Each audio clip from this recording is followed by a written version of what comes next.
야담 이야기. 꿈 때문에 처녀와 짝을 맺은 머슴. 옛날에 김씨 성을 가진 사람이 있었는데 본관은 안동이었습니다. 일찍 어머니를 여의고 계모 손에 자라났는데 계모는 인자하지 못했고 아버지 역시 은혜를 베풀지 않았습니다.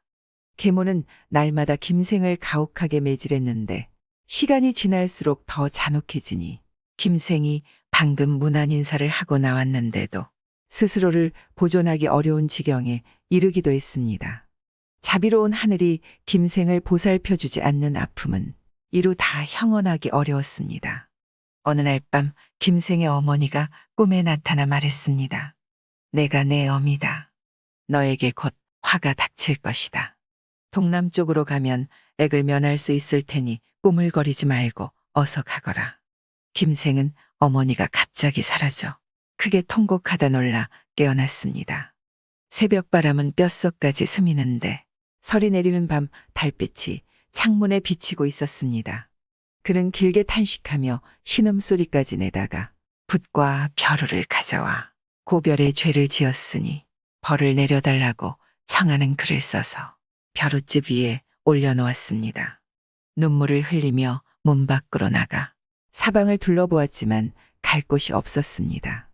먹을 것과 갈 곳이 없어 떠돌아다니며 몇 년을 보냈는지 몰랐습니다.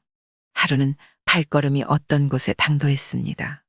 때는 늦여름이라 온갖 산봉우리가 서로 뽐내고 있었고 골짜기에는 냇물이 앞다투듯 흘렀습니다.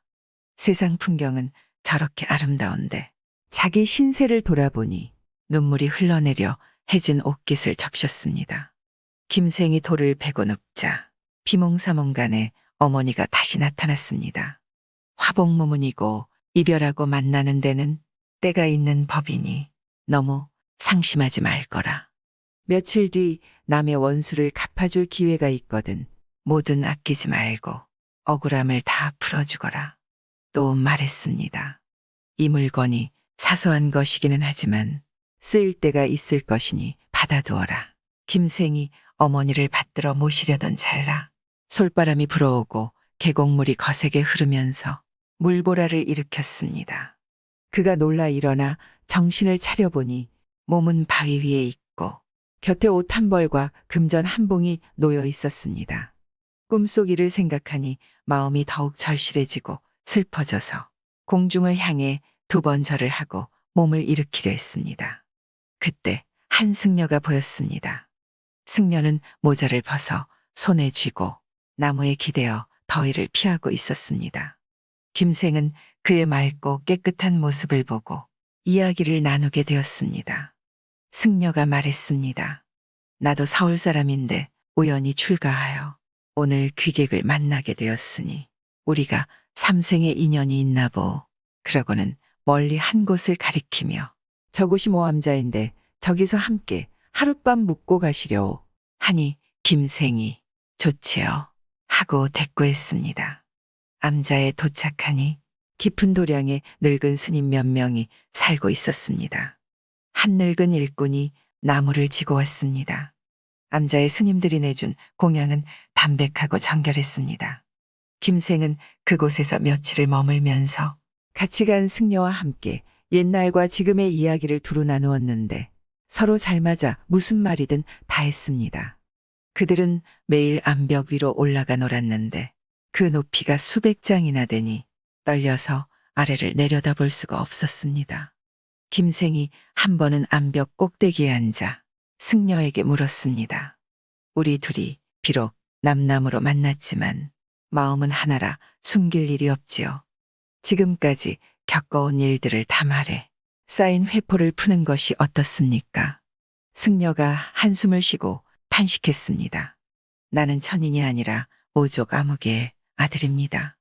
남자 나이 20살 때 외삼촌을 뵙고자 교회로 나갔다가 돌아오는 길에 어떤 곳을 지나게 되었지요. 거기 한 교수가 배틀에 앉아 있었는데 자태가 잠옷 아름다워 그냥 버려두고 갈 수가 없었죠. 종에게는 말을 먹이게 하고 문 앞으로 가서 물을 좀 달라 하니 처녀는 힐끗 보고는 문을 닫고 몸을 감춰버렸죠. 다른 사람의 인기척도 없기에 크게 욕정이 일어나 들창을 밀어젖히고 들어가 간곡하게 동침을 요구했는데 그녀는 완강히 거부하며 들어주지 않았죠. 나는 분함을 못 이겨 칼을 빼 그녀를 찔러버리고 황망히 문 밖으로 나왔지요.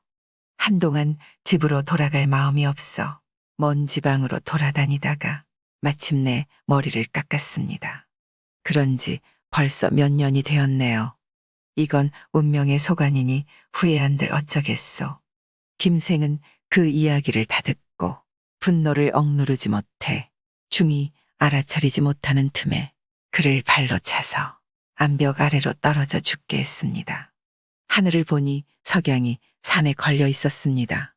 김생은 암자로 돌아가지 않고 지름길로 떠났습니다.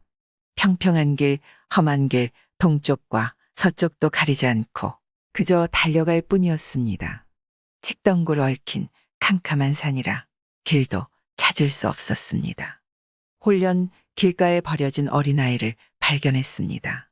아이가 응애응애 울고 있었으니 김생은 몹시 다급한 처지였지만 측은한 마음이 일어나 그 아이를 업고서 계속 갔습니다. 길가의 풀들은 다 말랐는데 어디로 가야 할지 몰랐습니다. 표범과 호랑이가 무리지어 주위를 어슬렁거리니 길을 계속 가기도 어렵고 가던 길을 멈추기도 힘들었습니다. 동쪽 산마루에 달이 뜨니 주변이 희미하게 밝아왔습니다. 갑자기 화살 소리가 들리는 듯 하더니 맑은 바람이 불어왔습니다. 고개를 들어 올려다보니 한 노웅이 바위 위에 앉아 있었습니다. 김생이 절을 하며 얘를 올리고 말했습니다. 선원께서는 저를 구해 주십시오. 노웅이 말했습니다. 그대는 길 잃은 사람이 아닌가. 그러하옵나이다. 하늘이 착한 사람을 도우시어 내가 있는 이곳으로 그대를 보내주셨으니 다행스러운 인연이로다. 업고 있는 건 무엇인가? 길가에 버려진 아이를 거두어 왔나이다. 그건 동삼이로다. 김생이 믿기지 않아. 그것을 내려서 보니 과연 인삼이었습니다. 노웅이 말했습니다. 그건 아주 큰 재물이니 잘 보관하게나. 또 한 곳을 가리키며 말했습니다. 여기서 동남쪽으로 가면 백운산이 나오지. 그 산 기슭에 그대를 구해줄 사람이 있을 것이니 방황하지 말게나. 김생이 절을 하면서 노웅의 조남을 여쭈었습니다. 노웅은 빈도는 뜬구름이나 들판의 두루미 같은 존재이니 그런 것은 물을 필요 없지. 김생이 노웅과 헤어지고 걸어가다 한 곳에 다다르니 집 한 채가 산을 등지고 있었습니다. 집은 아주 깨끗했는데 관솔불이 방을 밝히고 있었고 풍경 소리가 청량했습니다. 김생이 문 앞으로 다가가 헛기침하며 주인을 불렀습니다. 한 젊은 서생이 문을 열고 물었습니다.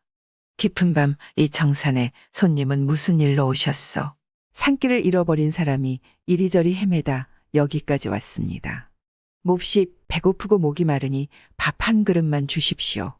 주인이 김생을 방 안으로 맞아들여 기장밥 한 그릇을 내주자 김생은 고맙다며 금방 다 먹었습니다. 이어 서로 인사를 나누고 성명을 물어보고 나서 잠을 청했습니다. 다음 날 아침 김생이 일어나 작별 인사를 하니 주인이 말했습니다. 밥을 드시고 떠나시죠. 그리고 안방으로 들어가니 그의 모친이 말했습니다. 사랑에 오신 손님은 어디 사는 분이며 성과 이름은 어떻게 된다시더냐. 서울 분이고 성은 무엇이요 이름은 아무라 합니다. 산을 유람하다가 여기까지 오게 되셨다네요. 모친이 말했습니다. 지난밤에 내 아버지 꿈을 꾸었단다. 나에게 분명하게 말씀하셨느니라. 사랑에 오신 손님 아무는 딸의 천정배필이니 이 기회를 놓치지 마시오라고. 참 기이한 일이 아니냐. 주인이 그 말을 듣고 매우 기뻐하며 사랑으로 나와서 김생에게 말했습니다. 손님의 처가는 어디신가요? 김생이 말했습니다. 어쩌다 보니 일이 어그러져 아직 혼처를 정하지 못했습니다. 내 할 말이 있는데 듣고 따라주겠습니까? 드러나 보겠습니다. 주인이 말했습니다. 나도 서울 모 집안 사람인데 점쟁이의 이야기를 잘못 듣고 이 산으로 들어와 벌써 몇 년을 보냈다오. 가산을 탕진해버렸으니 주경야독하며 근근히 생계를 꾸려가고 있지요. 편모시아에 장성한 여동생이 있는데 건지를 받들 만하지요. 당신이 제 여동생을 받아주시겠습니까? 김생이 자기 신세를 가만히 생각해보니 부모께 고하지 않는 죄를 짓겠지만 이 지경에 이르렀으니 허락해도 무방할 것 같았습니다. 그는 몇 번 겸손하게 사양하는 듯하다가 마지못하는 척 응낙하니 주인이 크게 기뻐하며 안으로 들어가 모친에게 알렸습니다. 길리를 잡아 조촐하게 혼례를 올리니 남자의 풍모와 여자의 용모는 서로 조금도 모자람이 없었습니다.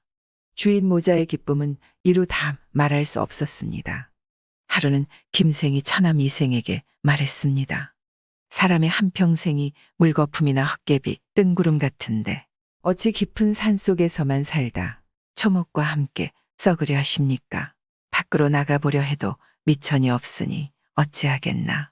형님은 그것일랑 염려하지 마십시오. 그러면서 동삼을 꺼내 보였습니다. 길 위에서 얻은 것인데 이걸로 우리 두 집 재산을 마련할 수 있을 겁니다. 둘은 함께 문을 나섰습니다. 동삼을 시장에다 팔아서 누만금을 얻고 바로 충청도로 가서 양가의 논밭과 집을 매입했습니다. 김생이 이생에게 말했습니다. 이아오는 이제 상경하겠습니다. 형님은 모름지기 산으로 돌아가시어 식구들을 모시고 이곳으로 오세요. 이 동생도 며칠 후에 금방 돌아오겠습니다. 김생이 즉시 서울로 올라가 이 집을 찾아가니 그곳엔 집터만 남아있고 푸성기만 가득했습니다. 숙부 댁으로 가서 부모의 안부를 물으니 숙부는 이렇게 말해주었습니다. 내가 집을 나간 뒤로 집안이 망하고 계모와 그의 자식은 한 달 만에 병들어 다 죽었단다. 또 불이 나서 속 같은 기물은 하나도 꺼내지 못했지. 내 부친은 지금 모되게 기거하면서 훈장 노릇을 하며 세월을 보내고 있어. 김생은 이 말을 듣고 눈물을 비오듯 흘렸습니다. 숙부는 김생을 그 집으로 데려가 주었습니다. 김생이 부친을 배하라고 방성대곡하니 부친도 통곡했습니다. 한참 뒤 김생은 마음이 진정되자 다시 엎드려 사죄했습니다. 부친이 말했습니다. 다 옛일이다. 지난 일로 내 가슴을 아프게 하지 말거라. 이날 밤 김생이 부친과 함께 자면서 그동안 겪은 일과 부친에게 알리지 않고 철을 얻은 일을 고하니 부친은 이리 일비했습니다. 김생이 다시 시골로 내려가야 하는 이유를 말하자 부친은 크게 기뻐했습니다. 다음 날 김생은 친척과 작별하고 즉시 충청도로 내려갔습니다. 그는 거기서 죽을 때까지 편안하게 살았습니다. 이생의 집 역시 같은 마을에 있었는데 두 집안은 날마다 왕래하면서 일생 동안 서로 다투는 일이 없었다 합니다. 구독과 좋아요, 알람 설정은 사랑입니다.